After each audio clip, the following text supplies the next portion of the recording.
మహబూబాబాద్ జిల్లా తొర్రూరు మండలంలో రైతులు ప్రత్యామ్నాయ పంటల వైపు మొగ్గు చూపుతున్నారు. అరిపిరాల గ్రామంలో తెలంగాణ రాష్ట్ర నూనె గింజల ఉత్పత్తిదారుల సహకార సమైక్య ఆధ్వర్యంలో ఆయిల్ ఫామ్ తోటల పెంపకంపై భారీ అవగాహన సదస్సు నిర్వహించారు. ఉద్యానవన శాఖ అధికారులు ఏర్పాటు చేసిన ఈ కార్యక్రమంలో తెలంగాణ రాష్ట్ర oil fed chairman Janga Raghavareddy ముఖ్య అతిథిగా పాల్గొన్నారు. ఈ సందర్భంగా చైర్మన్ జంగా రాఘవరెడ్డి మాట్లాడుతూ ఆయిల్ ఫామ్ సాగుతో రైతులకు దీర్ఘకాలికంగా స్థిరమైన ఆదాయం లభిస్తుందని తెలిపారు. ప్రభుత్వం అందిస్తున్న రాయితీలు మరియు మార్కెటింగ్ సౌకర్యాలను రైతులు సద్వినియోగం చేసుకోవాలని కోరారు.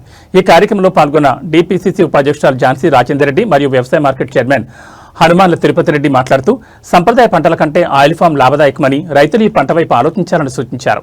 హార్టికల్చర్ అధికారులు క్షేత్రస్థాయిలో తోటల పెంపకం, నీటి యాజమాన్యం మరియు చీడపీడల నివారణపై రైతులకు వివరించారు. ఈ సదస్సుకు ఆరిపిరాల మరియు చుట్టుపక్కల గ్రామాల రైతులు భారీ సంఖ్యలో తరలివచ్చారు. ఆయిల్ ఫామ్ సాగును ప్రోత్సహించడం ద్వారా జిల్లాను అగ్రస్థానంలో నిలిపేందుకు కృషి చేస్తున్నామని అధికారులు తెలిపారు. ఈ అవగాహన సదస్సుతో స్థానిక రైతుల్లో ఆయిల్ ఫామ్ సాగు పట్ల ఆసక్తి నెలకొంది. ఎంత లాభం వస్తుంది? ఇవాళ గవర్నమెంట్ వాల్యుయేషన్ ప్రకారము ఇవాళ మనకు ఖర్చు ఎంత వస్తుంది? పొలానికి దాదాపు 33,500 రూపాయలు ఎకరానికి ఖర్చు వస్తుంది. ఆదాయం ఎంత వస్తుంది? మంచిగా పండించడానికి కూడా 60,000 దాడతలేదు. 60,000కు 33,000 తీసేస్తే ఎన్ని పైసలు ఉన్నాయో మీకే లెక్క చేసుకోండి. ఆ 33,000 వడగల్ల వానస్తే మొత్తం పోతుంది, దోమకాట వస్తే మొత్తం పోతుంది, అదే రేటు లేకపోతే మొత్తం పోతుంది.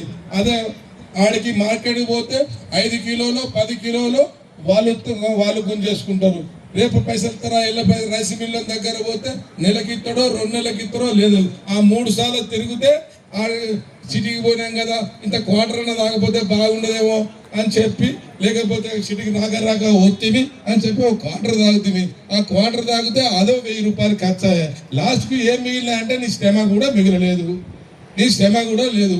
ఆ ఫర్టిలైజర్ ఆయనకే డబ్బులు పోతాయి. అంటే ఏమన్నా మిగిలిందా అని చెప్పి నీ సందర్భంగా నేను అడుగుతా ఉన్నాను. అంటే వరితోని ఏం మిగులుతలేదు. పత్తి పత్తి పత్తి మన పాలకుర్తి నియోజకవర్గంలో మంచిగా పండించిండ్రు. పండిస్తే ఒక బ్రోకర్ వాడికి ఏం చేసిండు? 20 కోట్ల డబ్బులు ఉద్దర పెట్టిండు. 20 కోట్ల ఉద్దర పెడితే వాడుకు నువ్వు 1 సంవత్సరం 2 సంవత్సరం 3 సంవత్సరాలు నమ్మిచ్చిండు. 20 కోట్లు వేసుకున్నాడు, అవతల పడ్డాడు. అవతల పట్టుంటే నేను పట్టుకొచ్చి మా పైసలు ఏమిరా అని చెప్తే ఒక లీడర్ వచ్చి తీసుకొచ్చి నువ్వు ఇన్లీగల్ గా నువ్వెట్లా తీసుకొస్తావు అని చెప్పి పోలీస్ స్టేషన్ లో పెట్టి బిర్యానీ ఇరిపించి ఇచ్చేసింది. ఎవరు ఇరిపించిల్లా అంటే మన నాయకులు ఇరిపించి ఎంత తీసుకున్నారా అంటే 5 కోట్లు తీసుకున్నారు. ఎవరి పైసలు తీసుకున్నారా అంటే మన పైసలు తీసుకున్నారు. ఇవన్నీ ఎందుకయ్యా కష్టాలు? పంట మార్పిడి చెయ్యండి. మీరు పంట మార్పిడి చెయ్యకపోతే మీరు ఎక్కువ పంట రాదు.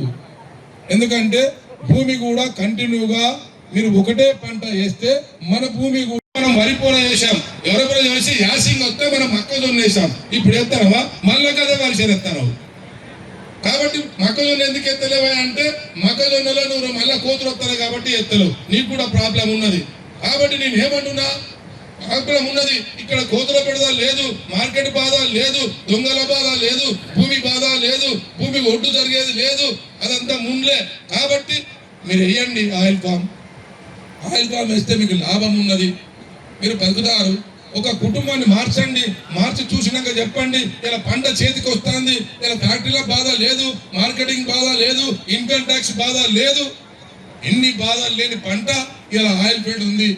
కాబట్టి మీరు వేయమని చెప్పి నేను కోరుతా ఉన్నా. కానీ చెయ్యకపోతే మొక్క కూడా మీరు అందరూ ఒకసారి గమనించాల్సిన అవసరం ఉన్నది.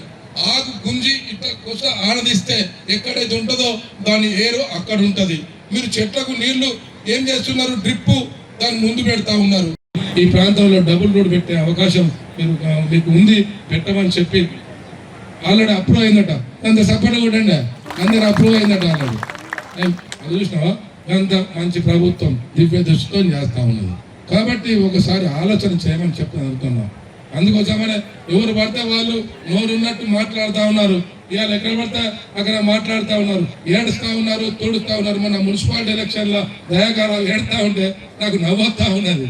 అయ్యా నువ్వు చేసిన మోసరా ముందు ఇది ఎన్నయ్యా నువ్వు ఎంతమందిని గుంజుకోపోయినావు, ఎంతమంది దాచినావు, ఎంతమంది బెదిరించినావు, ఎంతమంది కేసులో పెట్టినావు. నాకు వాడు చూసి నన్ను అంటాడు.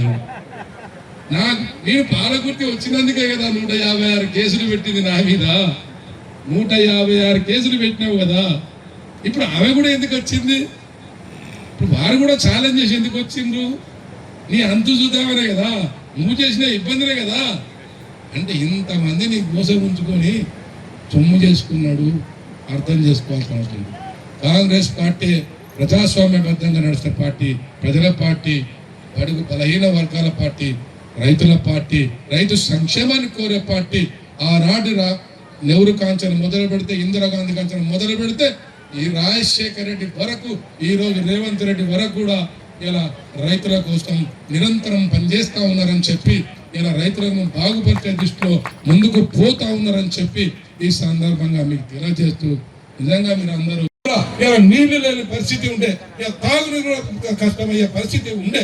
ఇలా 370 కోట్లతో అప్పుడు ప్రాజెక్టు తీసుకొచ్చి దాదాపు 700 కోట్లు ప్రాజెక్టు చేసి 1200 కోట్లతోని ఇలా పూర్తి చేస్తే ఇలా నీళ్లు వస్తున్నాయి. ఆ నీళ్లు రావడం కారణం మనమని చెప్పి సందర్భంగా మీకు మనజేస్తా ఉన్నా. ఆయిల్ ఫామ్ ఏంగానే మీరు అనుకుంటున్నారు ఒక రైతుకే లాభం అనుకుంటున్నారు. మీ పిల్లగానికి ఉద్యోగం రావాలంటే ఇక్కడ ఫ్యాక్టరీ పడాలి, ఇక్కడ ఫ్యాక్టరీలో ఉద్యోగాలు వస్తాయి. ఈ ప్రాంతంలో ఉద్యోగాలే కాదు, ఇందులో వచ్చిన ప్రతి దాంట్లో కూడా ఇలా వ్యాపారం ఉంది. ఇందులో ఈ ఫ్యాక్టరీలో పనిచేసేది ఒక్క వేస్ట్ కూడా పోదు, ఒక పొట్టు వేస్ట్ పోదు, ఏది కూడా వేస్ట్ పోకుండా అన్ని కూడా డైరీ కూడా ఉపయోగపడతాయని చెప్పి ఈ సందర్భంగా మీకు మనం చేస్తున్నా. ఆయిల్ ఫ్యాక్టరీతోని ఉద్యోగాలు వస్తాయి, ఇటు రైతు బాగుపడతాడు, ఇక్కడ పరిశ్రమ పడితే అందరికీ మీ పిల్లగాళ్ళకు ఉద్యోగాలు వస్తాయని చెప్పి సందర్భంగా మీకు తెలియజేస్తా ఉన్నా. కాబట్టి ఇలాంటి అవకాశాలు మనం ఎంకరేజ్ చేసుకోవాలంటే మీ ప్రాంతంలో 30,000 ఎకరాలు కనుక లేకపోతే ఫ్యాక్టరీ పెట్టరాదని చెప్పి ఈ సందర్భంగా మీకు మనం చేస్తా ఉన్నా. ఎందుకంటే 300 పెట్టాలంటే దాని ఎక్స్పెండిచర్ వెళ్ళాలి కదా, అది ఎవరో కాదు కదా, అది మీ సొమ్మే కదా.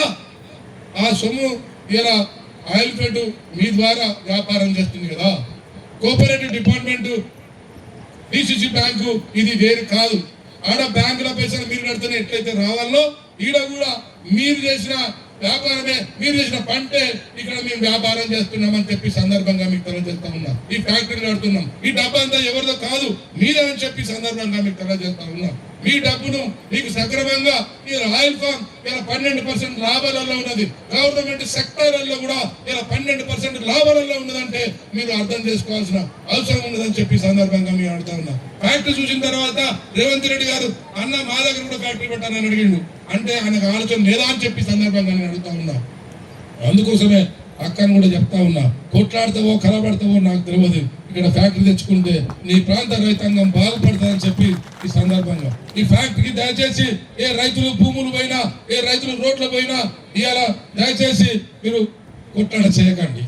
ఫ్యాక్టరీ కావాలి, ఏదన్నా పరిశ్రమ వస్తే మీరు అందరూ ఎంకరేజ్ చేయండి. భూమి పోతుందా పోండి, ఏది పోతుందా పోండి, కానీ పరిశ్రమలకు మీరు ఈ ఆయిల్ ఫెడ్ కు సహకరించాలని చెప్పి ఈ సందర్భం. ఎవరో భూమి పోకుండా మీరు ఎట్లా వస్తుంది?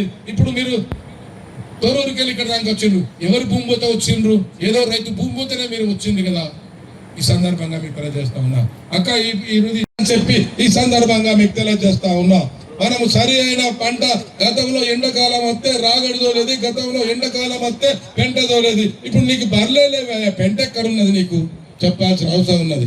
అందుకోసమే తప్పకుండా పాడి పరిశ్రమ కూడా అవసరం అని చెప్పి సందర్భంగా నేను తెలియజేస్తా ఉన్నా. 20 ఎకరాలు ఉన్నది, 5 ఎకరాలు పొలానికి వదిలిపెట్టమని నేను అడుగుతా ఉన్నా.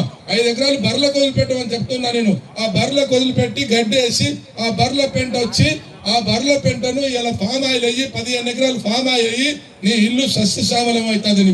నీ IPS IAS ఆఫీసర్ల కన్నా నువ్వు ఇంట్లో కూర్చొని లుంగి కట్టుకొని ఇవాళ మంచి రాజకీయం చేసుకుంటూ నువ్వు బతకవచ్చు. నీ పిల్లడు డాక్టర్లు ఇంజనీర్లు అవుతారని చెప్పి ఈ సందర్భంగా మీకు తెలియజేస్తా ఉన్నా.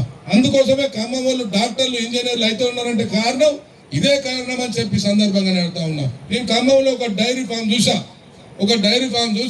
ఆ డైరీ ఫామ్ లో రోజువారీ పెంట అక్కడ ఒక 2 గ్యాలర్స్ కట్టిండు.